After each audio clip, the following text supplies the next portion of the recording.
Hi friends, boil egg curry ఎలా తయారు చేసుకోవాలో చూసేయండి ఫ్రెండ్స్. ముందుగా ఎగ్స్ని ఉడికించుకొని కట్ చేసుకొని పెట్టుకోవాలి.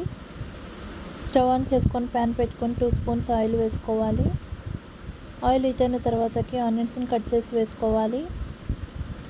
ఆనియన్స్ని మంచిగా ఫ్రై చేసుకోవాలి ఫ్రెండ్స్. చూడండి ఫ్రెండ్స్, ఇక్కడ ఆనియన్స్ అనేది ఫ్రై అయిపోయాయి. ఇప్పుడు కొంచెం అల్లం వెల్లుల్లి పేస్ట్ వేసుకోవాలి. కొద్దిగా కరివేపాకును వేసుకోవాలి. కొద్దిగా పసుపును వేసుకోవాలి. వేసుకొని ఫ్రై చేసుకోవాలి ఫ్రెండ్స్.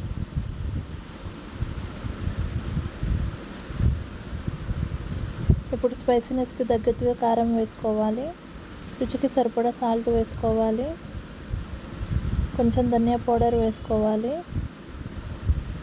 కొంచెం గరం మసాలా వేసుకోవాలి. వేసుకొని మంచిగా ఫ్రై చేసుకోవాలి ఫ్రెండ్స్.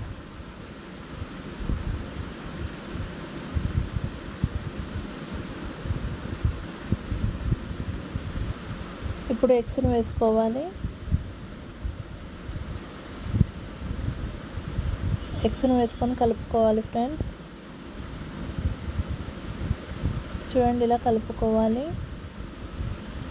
ఇప్పుడు మూత పెట్టుకొని ఒక 5 నిమిషాల పాటు మగ్గించుకోవాలి ఫ్రెండ్స్. 5 నిమిషాల తర్వాత మూత తీసి చూస్తే చూడండి, మనకు ఎగ్స్ అనేది మంచిగా ఫ్రై అయిపోయాయి. ఇప్పుడు ఒకసారి మొత్తం మిక్స్ చేసుకోవాలి ఫ్రెండ్స్. ఇలా ఒకసారి మొత్తం మిక్స్ చేసుకోవాలి. ఇప్పుడు కొత్తిమీరను వేసుకోవాలి ఫ్రెండ్స్.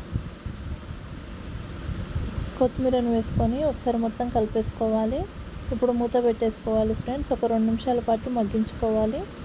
2 నిమిషాల తర్వాత మూత తీసి చూస్తే చూడండి, మనకు బాయిల్డ్ ఎగ్ కర్రీ అనేది రెడీ అయిపోయింది. ఇలా ఒకసారి కలిపేసుకొని ఇప్పుడు స్టవ్ ఆఫ్ చేసేసుకుందాం. సర్వింగ్ బౌల్లోకి తీసేసుకుందాం. అంతేనండి, ఎంతో tasty boiled egg curry ready. నచ్చితే లైక్ చేయండి.